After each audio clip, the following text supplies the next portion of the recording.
ዮዮ ዛሬ አንድ ታላቅ ሙዚየም ለመጎብኘት መጥቷል።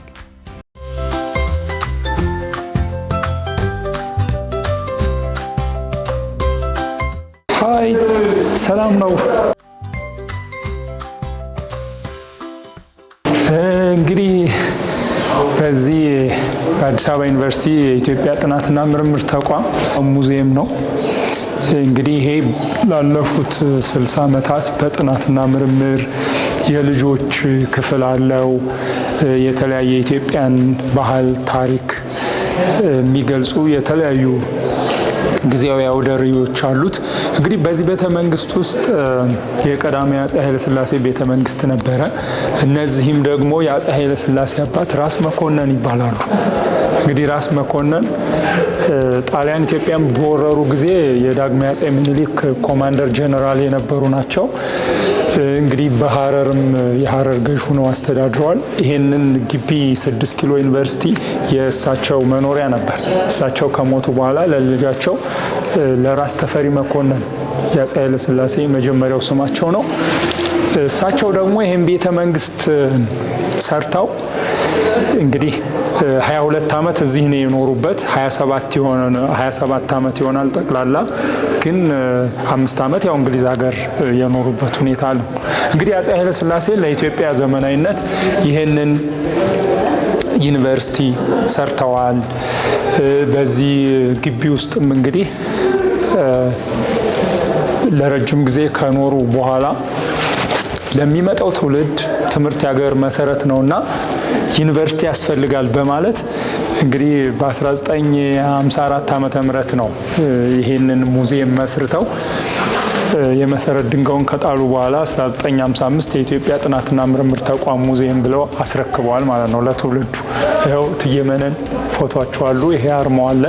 እዚህ ደግሞ ወታደሮቹ እዚህ ወታደራዊ ትርኢት ሲያደርጉ የሚያሳይ ነው። እቴጌ መነን ልጃቸው ቀዳማዊ አፄ ኃይለ ሥላሴ የሚያሳይ ነው።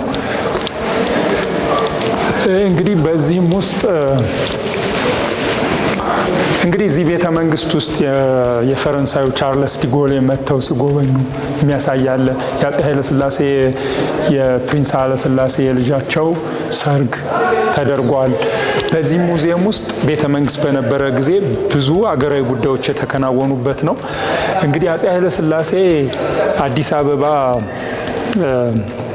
የአፍሪካ አንድነት ድርጅት አሁን የአፍሪካ ህብረት የምንለው ዋና ከተማ ስትሆን አፄ ኃይለ ሥላሴ ለ200 ተማሪዎች ስኮላርሽፕ የሰጡበት ሁኔታ አለ። ይህም ፎቶቸውን ያሳያል። አፄ ኃይለ ሥላሴም የቻንስለር ሁነው የዩኒቨርሲቲው ቻንስለር ወይም ኃላፊ የነበሩ ናቸው። ከ15 የአፍሪካ ሀገሮች መጥተው ይሄ እዚህ ፊት ለፊት ፎቶቸውን የሚያሳይ ነው። ሌላም በዚህ ቤተ መንግስት ውስጥ እንግዲህ የእንግሊዟ ንግስት ኩዊን ኤልዛቤት መታ ያው የአፄ ኃይለ ሥላሴን ወደ ላይ እናየዋለን። መኝታ ቤታቸውን ስትጎበኝ የእንግሊዟ ሮዛ ኬነዲ የምትባለው የአሜሪካዋ እንዲሁም ደግሞ የተለያዩ የተባበሩ መንግስታት ድርጅት ዩታንት መጥቷል። የኬንያው ጆሞ ኬንያታ ሌሎችም እዚህ መጥተው ሲጎበኙ የሚያሳይ ሁኔታ አለ። የተማሪዎቹን የምረቃ ከአፄ ኃይለ ሥላሴ ጋራ ግራጁዌሽን ሴሬሞኒ የሚያሳይ ነው። እንግዲህ ይሄ የኢትዮጵያ ጥናትና ምርምር ተቋም እንግዲህ ቅድም እንደነገርኩ የኢትዮጵያን ማንነት በተለይም የኢትዮጵያ ሀገር በቀል እውቀት እነዚህ በሃይማኖታዊ ስዕል አድኖ የሚባለው ስለ ህንፃ አሰራር፣ ስለ ስዕል አሰሳል ኢትዮጵያውያን የሚያሳይ ነው። ምናልባት በስዕል ማሳያ ሙዚየሙ ላይ ሂደን ያለን። እዚህ ጋር ደግሞ የመጀመሪያው የቀዳማዊ አፄ ኃይለ ሥላሴ ዩኒቨርሲቲ ተብሎ አርማውን ያሳያል። ይሄኛው ደግሞ የአሁኑ የአዲስ አበባ ዩኒቨርሲቲ ነው። እነዚህ እንግዲህ የኢትዮጵያ ጥናት መጽሔት የሚባሉት ስለ ቋንቋ፣ ስለ ባህላዊ መድኃኒት ታሪክ የሚያሳዩ ናቸው እነዚህ። አሁን ከዚህ ቀጥለን የአፄ ኃይለ ሥላሴን ቢሮ የነበረችውን አሳይህና ወደ ልጆች ክፍል እንሄዳለን። ዮዮ በሚሰማው የኢትዮጵያ ታሪክ ተገርሟል። ይሄ የአዲስ አበባ ዩኒቨርሲቲ ለካ ዩኒቨርሲቲ ከመሆኑ በፊት የንጉሱ ቤተ መንግስት ነበር ማለት ነው አለ።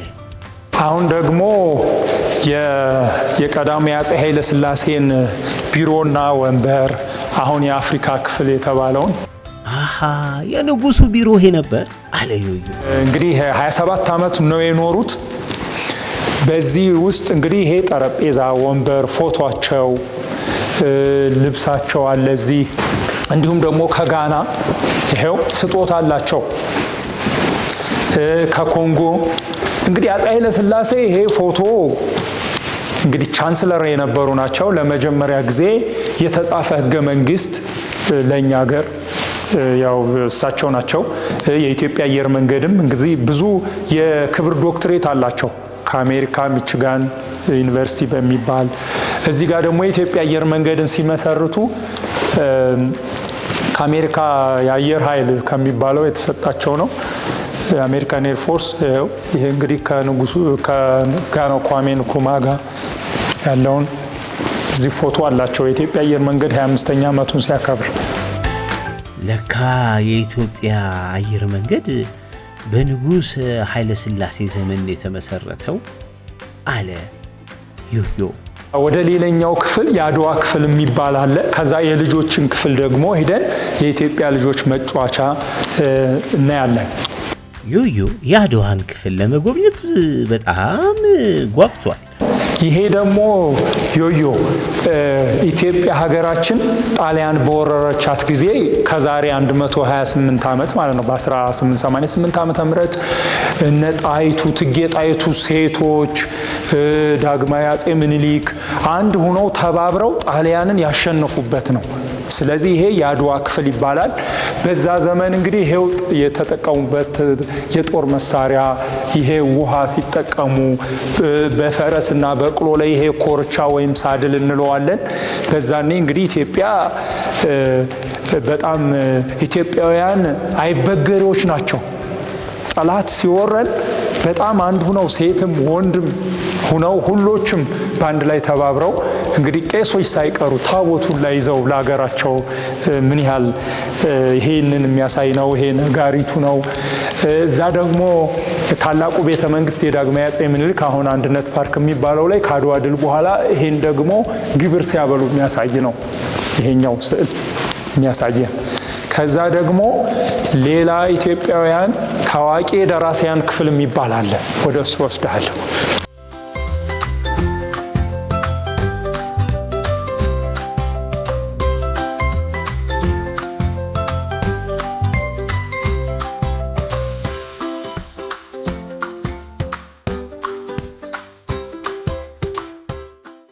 ልጆች በጣም ሊያውቋቸው የሚገቡ ኢትዮጵያ ውስጥ ያሉ ታላላቅ ደራሲያን አሉ እኮ። እኔም ራሱ ማላቃቸው እኮ አሉ። እስቲ ገብቼ ታሪካቸውን ልስማ አለ ዮዮ። ዮዮ እየሰማ ባለው ታሪክ እጅግ ተደንቋል፣ ደስም ብሎታል።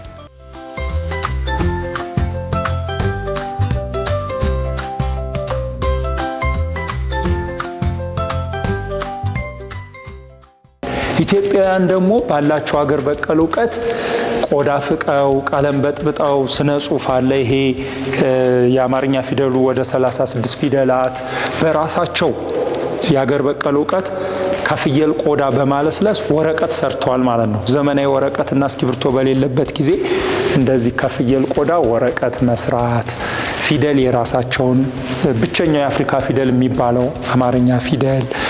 እዚህ ደግሞ አሁንም ማሳይት ታዋቂ የኢትዮጵያ ጸሐፊያንና ደራሲያን ክፍል ይባላል።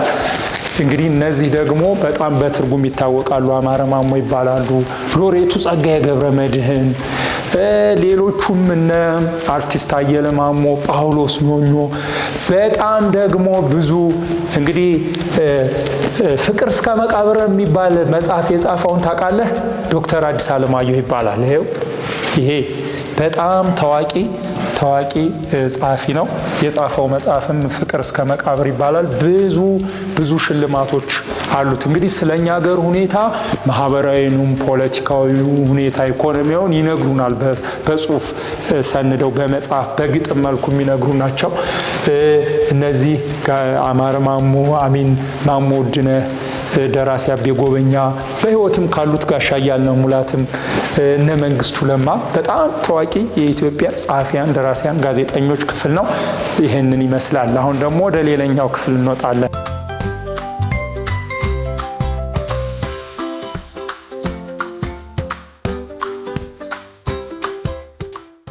እዚህ ጋር ደግሞ አንበሳ ትወዳለህ?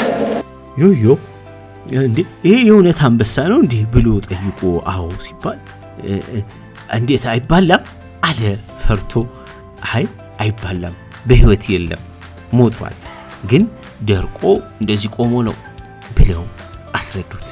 እንግዲህ አንበሳ ኢትዮጵያ ውስጥ ዮዮ አንበሳ ነው ብል ጀግና ነው ማለት ነው። ስለዚህ ይህ አንበሳ ስሙ ጊሎ ይባላል።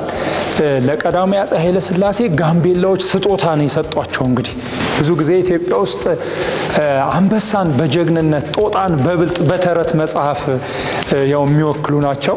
ብዙ የአንበሳ ሐውልቶች አሉ በኢትዮጵያ በተለያዩ ክፍለ ሀገሮች። ይህ አንበሳ እንግዲህ ብዙ ጊዜ አንበሳ ጀግና መሆኑን የሚወክለው ይሄ ስሙ ጊሎ ይባላል። ጋምቤላዎች ለአፄ ኃይለ ሥላሴ ስጦታ የሰጧቸው ነው። ሌላም እንግዲህ እዚህ አካባቢ ዳግማዊ አፄ ቴዎድሮስም አንበሶች አሉ። እንግዲህ ዳግማዊ አፄ ቴዎድሮስ ከዮሐንስ አራተኛው በኋላ ኢትዮጵያን በአንድ ማዕከላዊ መንግስት ያስተዳደሩ ናቸው። ግብር እንዴት እንደምንሰበስብ እንዲሁም ደግሞ በውጭ ግንኙነት ይታወቃሉ ዳግማዊ አፄ ቴዎድሮስ። ሌላ ደግሞ ወደሚቀጥለው ስንሄድ ዮዮ አፄ ቴዎድሮስ ስለሚባሉ ንጉሥ ሰምቷል። በመጠኑም ቢሆን ታሪካቸውን ስለሰማ ደስ አለው። ልጆች ታሪካቸውን ማወቅ አለባቸው አለ። አካባቢ ደግሞ ጊዜያዊ አውደ ርዕይ የምናሳይባቸው ናቸው። ዮዮ ስለ ልጅነት የሚወራበት ክፍል ውስጥ ለመድረስ እጅግ ጓግቷል። በዛም የልጅነት ሁኔታውን የሚያስታውሱ ብዙ ነገሮችን እንደሚያይ ገምቷል። እኛ ሀገር ልደት በሚከበርበት ጊዜ ወደ ሀዲያ አካባቢ ከንሰት ቆጮ ታውቃለህ? ምግብ ከንሰት የሚሰራው ነው ይሄ። ከዛ ልጁ እንደተወለደ ደግሞ እዚህ ውስጥ ሙቀት የሚያገኝበት ሁኔታ አለ። የኢትዮጵያ ልጆች ደግሞ እንግዲህ ከዚች ይሄ ኳስ ካሮዬ ጨርቅ ተጫውተሃል? አዎ ኳስ፣ እነዚህ የተለያዩ የኢትዮጵያ ልጆች የሚጫወቱባት ይሄኛው እዚህ አካባቢ መኪና፣ እዚህም እንግዲህ የተለያዩ እንስሳትን ገበጣም የኢትዮጵያ ልጆች እንግዲህ ጨዋታ ለአእምሮ እድገት ጥሩ ነው። ልጆች በተለያየ ቅርጻ ቅርጽ የተለያየ ነገር በመስራት አእምሯቸውን ያዳብራሉ። ስለዚህ ለልጆች ስግብግብነት እንደማይጠቅም ደግሞ ኦቨር ብልጥ መሆንም ጥሩ እንዳልሆነ በዛ መልኩ ተረት ከአንድ ትውልድ ወደ ሌላ ትውልድ ልጆችን የምናስተምርበት ሁኔታ አለ ማለት ነው። ይሄ ሙዚየምም የልጆችን ሁኔታ የሚያሳይ መጫወቻዎችን ያሳያል ማለት ነው። ሌላ ደግሞ እንግዲህ እዚህ አካባቢ የኢትዮጵያ ልጆች መደበኛ ይሄ ትውፊት ከትውልድ ትውልድ የሚተላለፍበትን በተለያዩ የሃይማኖት ተቋማት እንግዲህ ቅርስን የማቆየት ለምሳሌ በኢትዮጵያ ኦርቶዶክስ ተዋሕዶ ቤተክርስቲያን መጽሐፍ ቅዱስን በተለያየ ቋንቋ ይማራሉ። ቅዱስ ቁርአንንም በአረበኛ ይቀሩታል። ልጆች ሂደው በእስልምናው መስጊድ ይሄዳሉ። በኦርቶዶክስ ተዋሕዶ እምነትም ሂደው ወደ ቤተ ክርስቲያን ስለ እምነቱ ግብረ ገብ ስርዓት የሚማሩበት ሁኔታ አለ። በተለይ እንግዲህ ኢትዮጵያውያን ቅርስን የሚያቆዩበት የሃይማኖት ተቋማት ሀገርን በመመስረት ቅርስን በማቆየት እንደነ ቅዱስ ላሊበላ ያሉ ውቅር አብያተ ክርስቲያናትን ሌሎችም አሉ። ይሄው ሲማሩ የሚያሳይ ነው። እዚህ ጋር ደግሞ በደቡብ ኢትዮጵያ ባሸዳ የሚባሉ ህዝቦች እች ቤት የጭፈራ ቤት ነው የምትባለው። ከዛ እዚህ የሆኑና የተለያዩ ጌጣጌጥ አላቸው፣ እዚህ ይጨፍራሉ። ይሄኛው ለማሳያ ያህል ነው። እንግዲህ የተለያየ ህይወት ቅደም ተከተል ነው። ጥሎሽ የሚባል አለ ለልጆች እንግዲህ ልደታቸው ሲከበር በጋብቻ ጊዜ የተለያየ ወርቅም ሊሆን ይችላል፣ የተለያየ እንስሳትን ቡና ስጦታ ይሰጣቸዋል ማለት ነው። እዚህ አካባቢ ደግሞ እንግዲህ ኢትዮጵያ ሀገራችን ቀደምት የሃይማኖት ማለቆች የሚገኝባት ሀገር ነች። ለመጀመሪያ ጊዜ በአፍሪካ ክርስትናንም እስልምናንም ተቀብላ እዚህ እንግዲህ ለዓለም ቅርሱ ላስመዝግባለ የመስቀል ደመራን፣ ጥምቀትን፣ ኢሬቻም እንግዲህ ህዝቦች የተለያየ የኢትዮጵያ ህዝቦች እምነት አላቸው። እምነትንም ለዓለም ቅርስ ይኸው በቤተ ክርስቲያን ንዋያተ ቅድሳት አሉ። በመስጊድም እዚህ መስጊዶች አሉ። እስልምና በገጠር በከተማ ያለውን ይዘት እንግዲህ በጣም የኛ ሀገር ኢትዮጵያ እምነትን ቀድማ በማቆየትም በጣም ትልቅ ሚና አላት ማለት ነው። ሌላ ደግሞ ወደሚቀጥለው እንሄዳለን።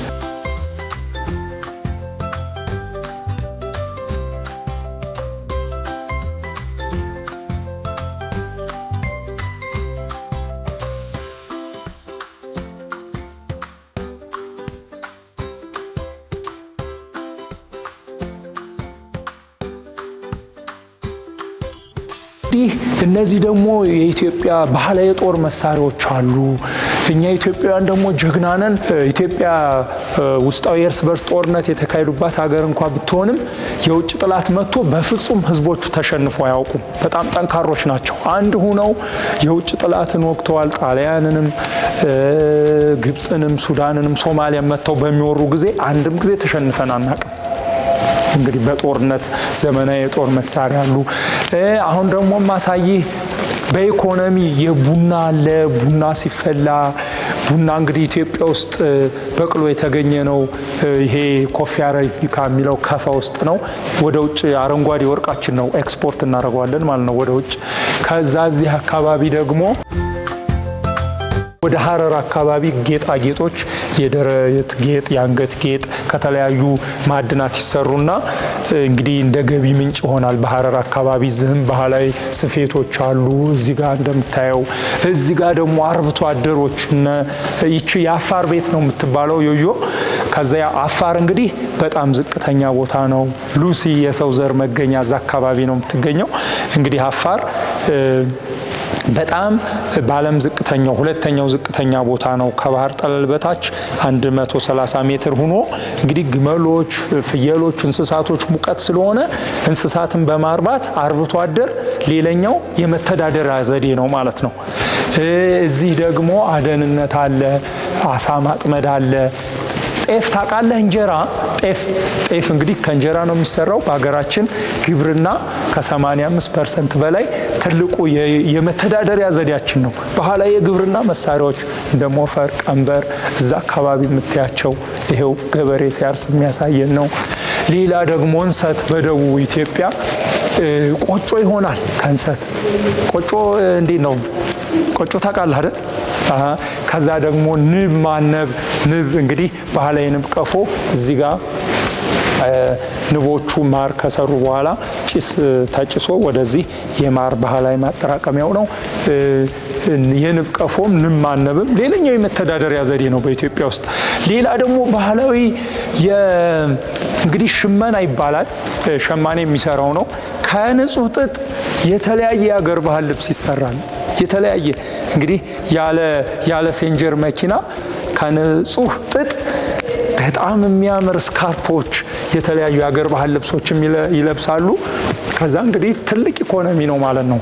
የቡና መውቀጫዎች አሉ እዚህ። ከዛ እዚህ ጋር ደግሞ እንግዲህ ባህላዊ መድኃኒቶች ከእጽዋት አለ። እንግዲህ ባህላዊ ሰዎች ከእጽዋት ባላቸው ሀገር በቀል እውቀት የተለያየ ወይራ ዘይት የሚባል አለ፣ ዳማከሲ ምናምን፣ እነዛን በቡና በሻይ የተለያየ ጉንፋን ምናምን በምንታመም ጊዜ እነዚህን መድኃኒቶች እንጠቀማለን። አሁን ደግሞ ወደ ቀዳማዊ አፄ ኃይለ ሥላሴ የመኝታ ክፍሉ ነው ማሳይህ። እንግዲህ ኢትዮጵያ ውስጥ ይሄኛው በድሮ ጊዜ አሞሌ ጨው ይባላል። ይሄንን አንድ ጨው ትሰጥና መገባቢያ ገንዘብ ነው፣ እቃ በእቃ ግብይት የሚባለው ማለት ነው። ሌላም የሐረር ማለቆች፣ የዳግማዊ አፄ ምኒልክ ሳንቲሞች፣ ማዘር ትሬዛ የሚባለው ብር ደግሞ 500 የኢትዮጵያ ዶላር ይላል እዚህ ጋር። እንግዲህ 500 ብር ማለት መብረር ነው በኢትዮጵያ። እንግዲህ የተለያዩ የኢትዮጵያ ብር በአፄ ኃይለ ሥላሴ ጊዜ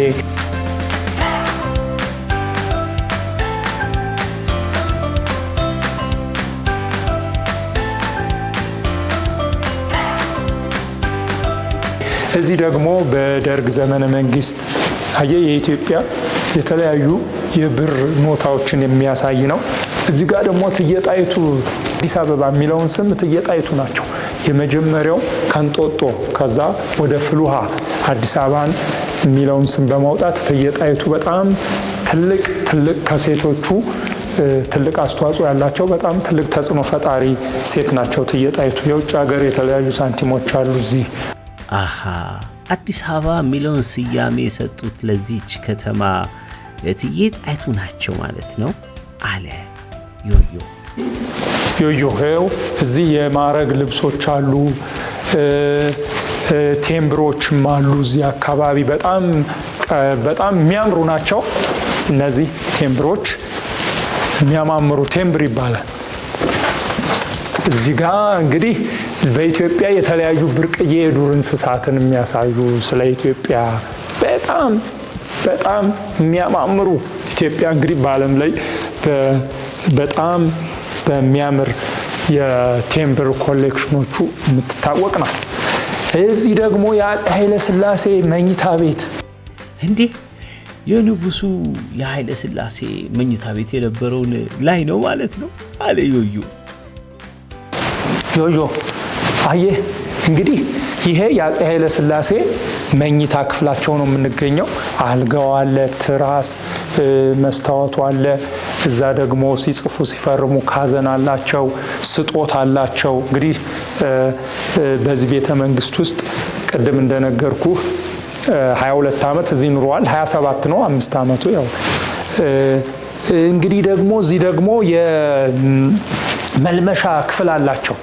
እዚህ ጋር የአፄ ኃይለ ሥላሴ ይሄው ልብስ፣ ጫማ፣ የማዕረግ ልብሳቸው በተለይ እንግዲህ አፄ ኃይለ ሥላሴ በውጭ ግንኙነት ይታወቃሉ። የተሰጣቸው ስጦታ ከሩሲያ ከሚባል ሀገር፣ ከጃፓን፣ ከቻይና። ይሄ ደግሞ ወደ ታች ወደ መኪናቸው ሲሄዱ የሚስጥር በር ይባላል። ደግሞ መታጠቢያ ክፍል አላቸው እዚህ አፄ ኃይለ ሥላሴ። እዚህ ጋር የሚጎበኙ ሰዎችም አሉ፣ እየጎበኙ ነው የአፄ ኃይለ ሥላሴን መታጠቢያ ክፍል። ይሄኛው እንግዲህ ገላቸውን ይታጠቡበታል። አየህ በጣም ያምራል። እንግዲህ ከዛሬ 90 ዓመት በፊት ይሄኛው ደግሞ ፊታቸውንም ሲታጠቡ እዚህ ሽንት ቤት ይጠቀማሉ። ከዛ ደግሞ እዚህ በውሃ የሚታጠቡበት፣ ከዛ ሽቶ ሳሙና ይቀመጣል። ይሄ እንግዲህ በጣም የሚያምር ነው። አንድ ጊዜም አልታደሰም። እንግዲህ በ1927 ነው የተሰራው ይሄ ቤተ መንግስት። አሁን እንግዲህ ወደ 90 ዓመት ሆኖታል ማለት ነው። ደግሞ የእቴጌ መነን መኝታ ቤት እንሄዳለን።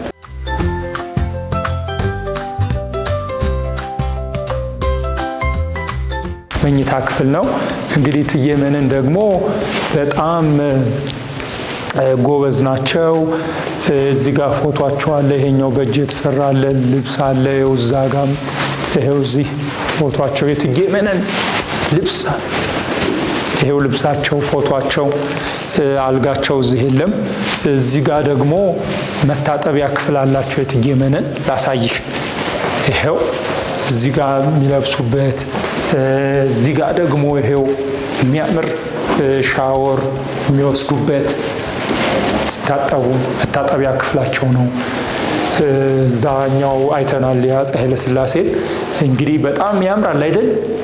አዎ በጣም ይህንን ይመስላል። ዮዮ በሙዚየም ውስጥ በአንድ ጊዜ ስለ ብዙ ነገር ነው እየሰማ እየተመለከተ ያለው።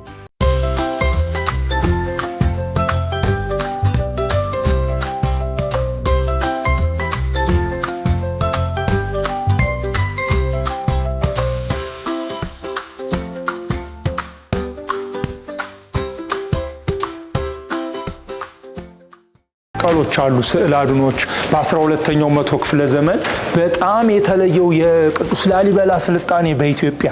ይህ እንግዲህ የላሊበላ መስቀል አሰራር አይነት ነው። አፍሮ አይገባ ይባላል። እንግዲህ የኢትዮጵያ ስልጣኔ በቅዱስ ላሊበላ ዘመን በጣም ልዩ ነው።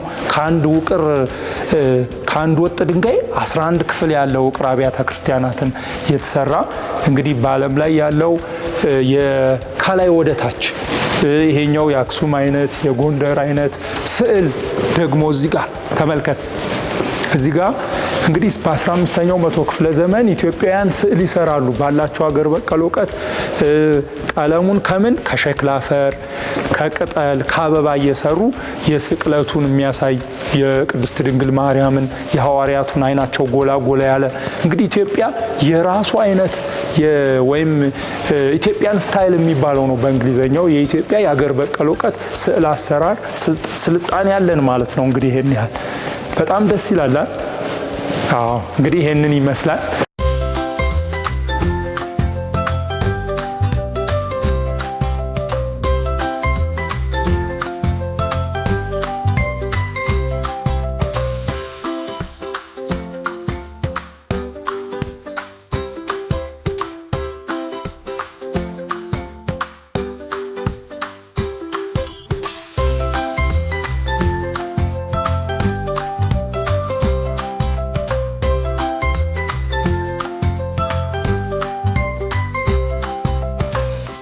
ኢትዮጵያ ሀገራችን እጅግ ጥንታዊ እጅግ የተከበረችና ረጅም ታሪክ ያላት ሀገር ናት አለ ዮዮ። ልጆች ሁሉ ስለ ሀገራቸው ታሪክ ማወቅ አለባቸው። ከየት እንደመጡ አሁን ያሉበት ደረጃ እንዴት እንደደረሱ የኢትዮጵያን ታሪክ ሙዚየሞች በመጎብኘት ወላጆቻቸውን በመጠየቅ መጽሐፍትን በማንበብ ብዙ ዕውቀት ሊያዳብሩ እንደሚገባ ዮዮ ዛሬ ተማረ። በዚህ ሙዚየም ውስጥ ተገኝቶ የተመለከታቸው ነገሮች ብዙ ዕውቀትን ሰጥተውታል።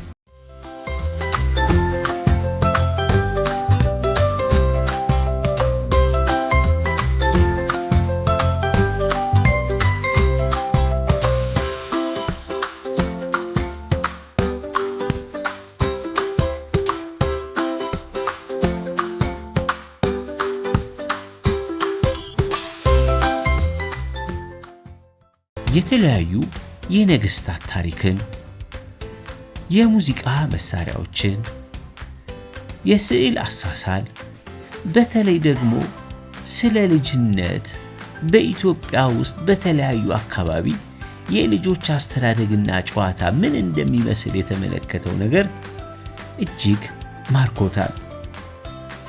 ዮዮ በሙዚየም ውስጥ እጅግ ጥሩ ጊዜ አሳልፎ ወደ ቤቱ ሄደ።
ለተጨማሪ ቪዲዮ ሰብስክራይብ ያድርጉ። የኔታ ቤት